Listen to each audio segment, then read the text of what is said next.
Well, welcome. I know that the topic that I was asked to present on was about anti-racist teaching, and I do want to make a small shift. And I'm going to just say that I'm really going to be talking about anti-racist teaching, but also abolitionist teaching, and how do we support the development of racial justice orientations with our teacher candidates. Great. So we're going to start with a little poll. When you hear the word anti-racist teaching, what comes to your mind? We'll take another 45 seconds or so to enter any words or phrases that come to mind to define or describe anti-racist teaching. Ooh, intentional and equity have gotten multiple entries.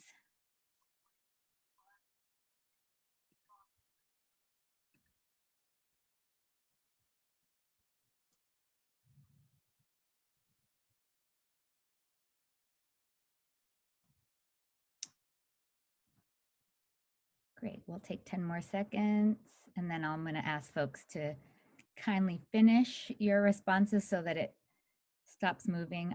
I'm sure there's a way I could pause it. I am not super proficient at this particular platform. I just thought I would try it out since we're all moving to remote, or we've been in remote instruction, crisis learning.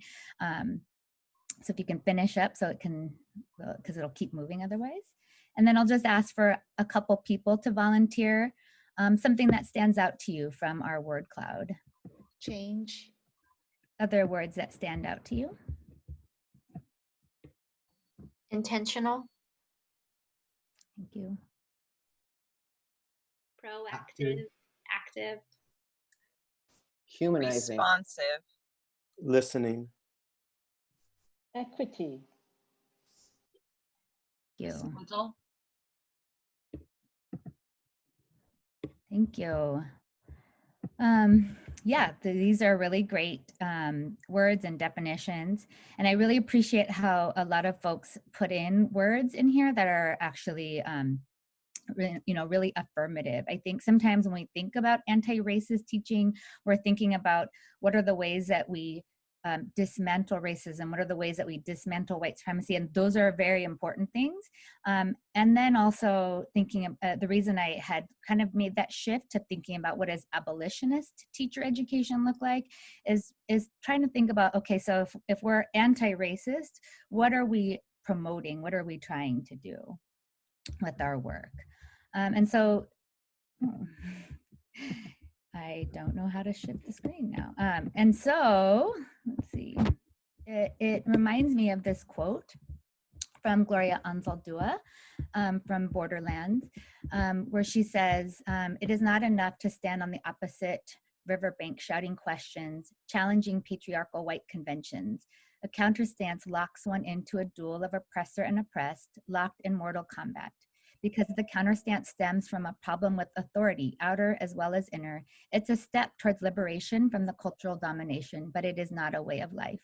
At some point on our way to new consciousness, we will have to leave the opposite bank, the split between the two mortal combatants somehow healed so that we are on both shores at once, and at once see through serpent and eagle eyes. The possibilities are numerous once we decide to act and not react." And so I do, of course, believe in anti-racist teaching, that really what we're doing is promoting racial literacies. What we're trying to do is dismantle white supremacy and anti-Blackness in our work. But also, I am trying to think about what are we standing for? So when we're not reacting to racism, what are we doing?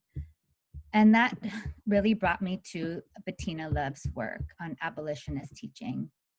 And I wanted to highlight a few things. I put in the Google Drive a chart that I just put some thinking and some reflective questions in.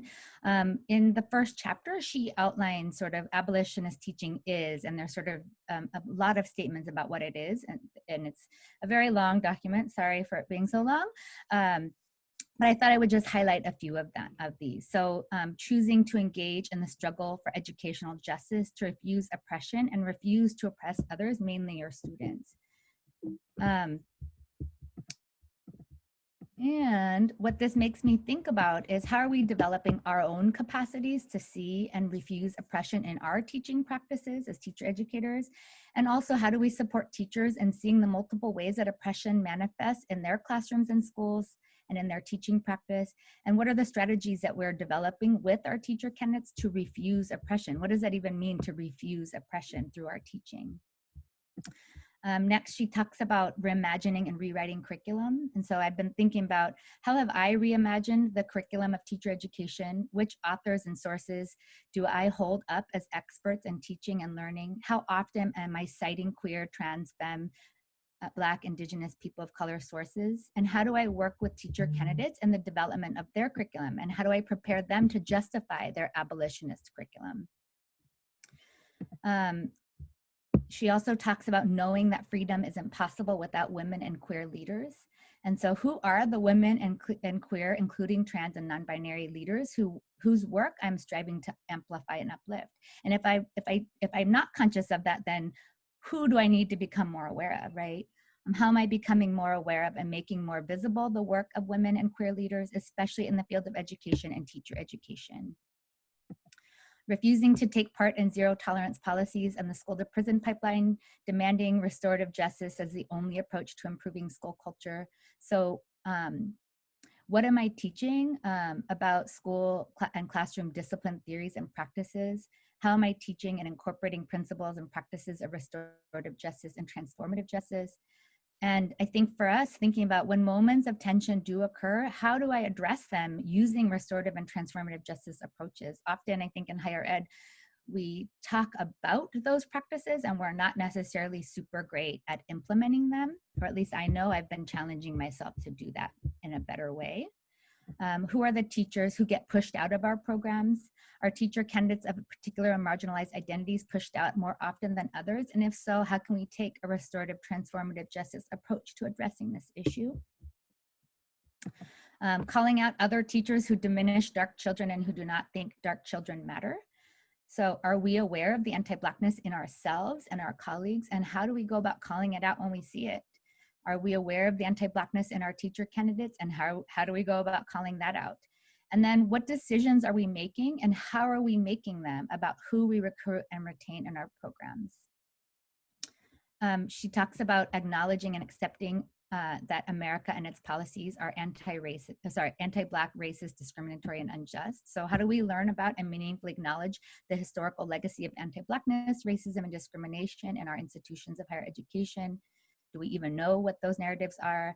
How do we support teacher candidates in grappling with the dissonance they experience related to the legacy of racism and anti-Blackness in education and their roles as teachers within that system? And then the last one that I wanted to highlight was abandoning teaching gimmicks like grit that present the experiences of dark youth as ahistorical and further pathologize them. And so do we remain critical of the concepts such as grit, growth mindset, and even SEL that reproduce white supremacy and anti-Blackness? And how do we use our relative positional status to disrupt these conceptual frameworks? And how do we support teacher candidates to understand these complexities and speak back to them? So those are some of the things that I've been trying to reflect on using Bettina Love's book, and I thought I would offer those as a point of reflection for us. What I was hoping to do is to give us a small amount of time in breakout groups to just reflect and read over some of those components from the Google Doc, and then to share, is there something that's resonating with you? Is there something that you want to do in this next coming year to further promote anti-racist abolitionist teaching this year? So a couple of things that I thought I would also offer. And I'm sorry, also I didn't clarify that there are two documents in the Google folder. So one of them was kind of the list of components of abolitionist teaching as defined by Bettina Love, and then just some reflection questions that might be useful for us. And the second is just a list of kind of like resources and sources for folks. And so I just wanted to name that some of the things I'll be talking about in this part of the webinar refer to links that are in that second document that has has a lot of links, and yeah. But so I did want to break down a few of the ways that I feel like in our teacher education program at UCLA that we're trying to move toward abolitionist teaching and unlearning our traditional notions of teaching. And I've kind of broken it up into what are we doing, like what are the self-work things that we're doing with ourselves and with our teaching candidates? What are we doing with guiding teacher selection, supporting the curriculum planning process, addressing oppressive language, and then some field-based reflective assignments. So a couple things. So when it comes to self-work, just thinking about what are the reflection questions that we ask teachers to reflect on. So for example, the ones that I put in the chart, I think really trying to make central to those reflection questions issues around equity and race and racism in our classrooms. One thing that I've had some success with, or something that's been helpful, is sending a summer reading list that explicitly names concepts such as white supremacy, fragility, transphobia, so that when students come into the program, we already have some common shared, their blog posts and not academic articles. Some of them are webinars, that kind of thing. I put a few of them in the Google Doc. But I think that has been helpful for kind of starting us off at a point where we're just naming that racial justice and dismantling white supremacy is just something that's something that we are intentionally working on. Also, in our program, we have a very consistent focus on positionality. So how do positionality being the ways that our identities are made sense of in the particular context in which we teach and live, and so that our positionalities shift, right, when we move context. And so as student teachers come into their student teaching placements and into those communities and also into the role of student teacher, that their positionalities shift. And then that creates that sense of being, trying to be an insider, trying to integrate into that community, but also having some outsider status as well. Also, something that I've been working on is having coursework reading options. So when I have a syllabus, offering at least 2 choices about the same topic and asking teacher candidates to choose the reading that is best for their learning. And so often I'll try to present something. So for example, when we talk about settler colonialism, to present a reading that's just what is settler colonialism, right? The idea that we are all settlers on this land and what are the implications of that. And then another reading that maybe is a little bit more complex. And so asking students to choose. And so that's part of their reflection process and their growth. And then also explicitly naming that, that they may have some discomfort as they do this self-work. And that's okay. And that our goal isn't necessarily for their comfort, because what we want is for their learning. Okay, let's see. The next thing that I thought I could offer, sorry, I'm moving the little windows around, is just the importance of choosing guiding teachers.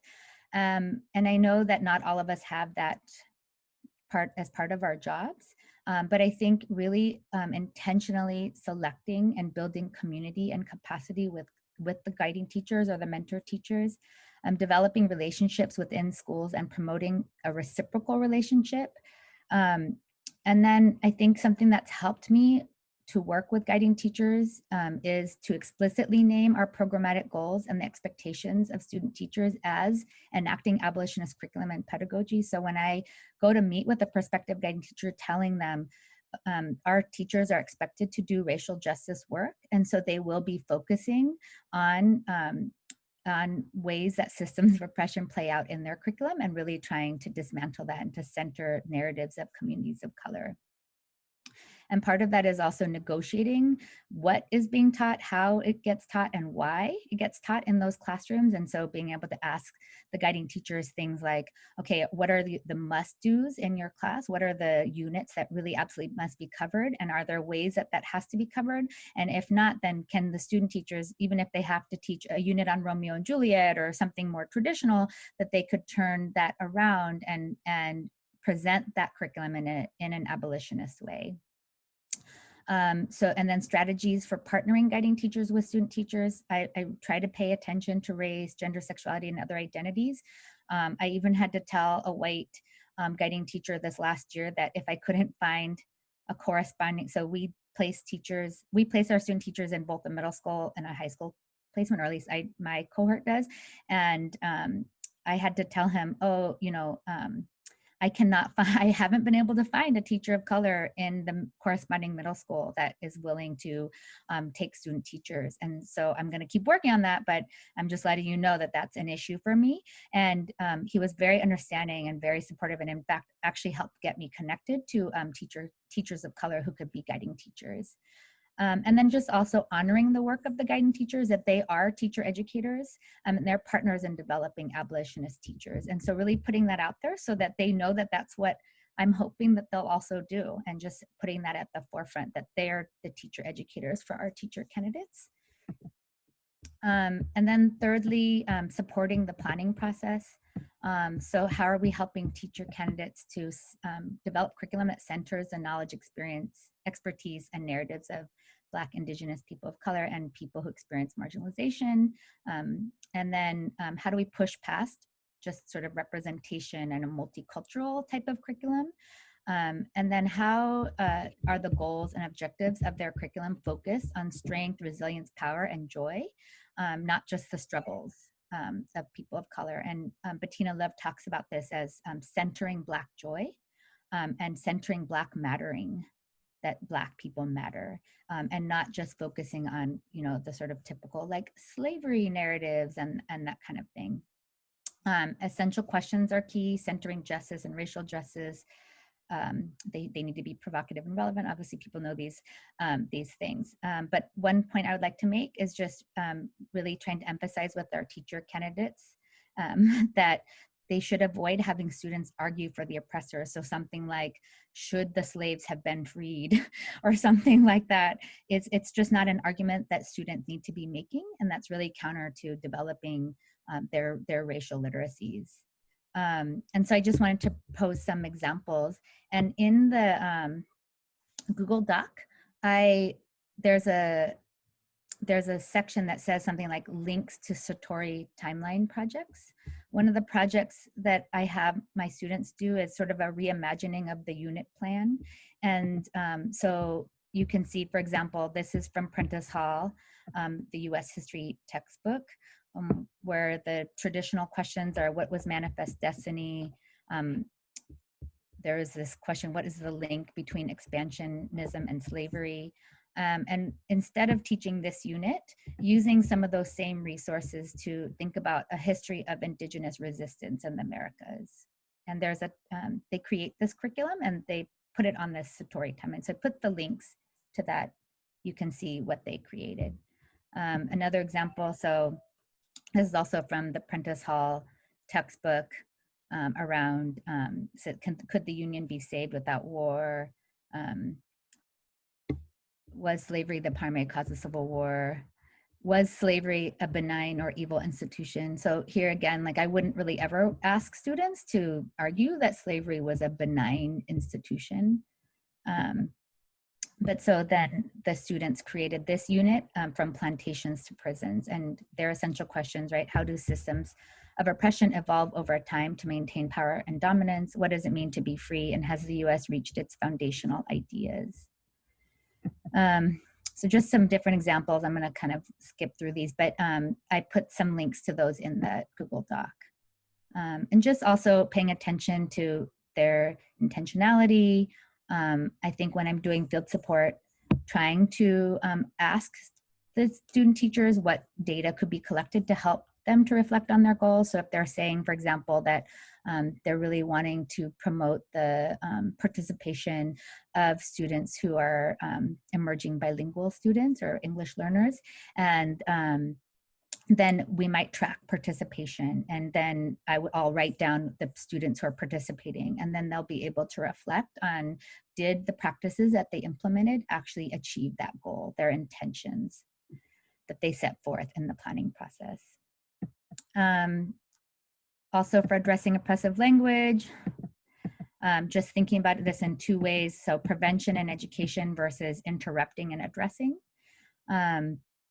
And just really remembering that we want them to, they're teachers. And so how do they teach students about the oppressive language? If students are, so before students use the N-word, maybe they would have already had a lesson on the N-word and the history of the N-word, instead of waiting to interrupt that language. But when it does happen, also having strategies for interrupting that. And so I think this is another way that we can promote students towards anti-racist abolitionist teaching. Right? So how do we help them to create or find those lessons? I have some examples of lessons that some of my students and infographics that they created this year. So challenging queer and trans exclusive language, and then practicing with pronouns. This is one on the history of the N-word. This is a lesson that they found on ableist language and how we might replace using non-ableist alternatives. And then this is, thank you, six steps for restorative conversations. Sorry, I'm trying to go real quick because we're just almost out of time. I'm so sorry. So also thinking about what are the field-based reflective analysis assignments that we can do with students. So having them look at data in their classrooms or in their schools, maybe around discipline or classroom management, participation, grades, and achievement, and just having them reflect on their practices and the practices of their schools, and to see, is oppression, well, we know that oppression is happening, but what are the ways that they can resist oppression, right? Like Bettina Love talked about in her book. And so this is just an example of an assignment that he did with students. I had them look at the school-wide discipline data. So this is one student's, this is actually his PowerPoint slide, that in his school, Black males were 14% of the student population, yet accounted for 82% of the referrals. And 6 of the top 10 most referred students are Black. And in his class, 12% of his students were Black males, yet they accounted for 90% of the referrals. I think this was very shocking to him because he was trying really hard to, have this very social justice oriented classroom. And his 5 most referred students were Black males. And so what we did was we came up with some strategies to have him develop some of his strategies for working with students who had been challenging to him before, and really thinking about ways that those students were not getting their needs met, and that's why this was happening. And so he did observations and interviews with experienced teachers who those students identified as engaging and good. He did some intentional developing of relationships with students outside the classroom. He joined in our district Students Run LA, the running club, and did some lunch activities. He met with the mental health team at the school, and then invited some of them to come and observe his class and give him feedback, and then did some co-construction of classroom norms and getting clarity of classroom norms and policies. And this was his final reflection in his paper. I've been able to develop my critical lens for interpreting how the events and experiences in the classroom are not isolated events, rather they are microcosms of an unequal society, and schools are often spaces that reproduce those systems of power in which Black males are labeled as threats and defiant. I realize I must keep creating opportunities to deconstruct my own biases, prejudices, and preconceived notions. And so we have like only 5 minutes. So just, I wanted to offer some time back in those small groups. I don't know if we really have time for small groups, but what ideas do you have for implementing anti-racist abolitionist teacher education this year? What areas of learning and growth are you wanting to focus on? And what questions do you have? Okay, in view of what you presented, I was thinking in writing, some of my student teachers will be dealing with heritage speakers, Spanish heritage speakers, and some of them say, oh, I don't speak the correct Spanish, or my family does not speak the correct Spanish. So I would like my student teacher to work on that, and as you use the term transformative, see that is what they speak is not incorrect. It may not be understood everywhere in the world. That's why they need to understand so-called academic Spanish, but doing in a transformative way and not in a punitive way. Yeah. Thank you. Leona had a comment about role playing and modeling as a way to interrupt oppressive language. But adding to what Marie Henderson said, so many times students don't see what they bring is a richness and a whole pot of gold. And they sometimes think, oh, I have to put that aside instead of bringing it with them, be it language, be it history, whatever. And I think that's where the teacher, if they know more about the background, can bring it in more as a source of richness instead of keeping it out of the classroom. I mean, consider the kids who come in with Spanish. That's already a great building block to move forward instead of thinking, oh, like you said, that it's incorrect. It's a start. It's a fantastic start. Mm-hmm. Agree.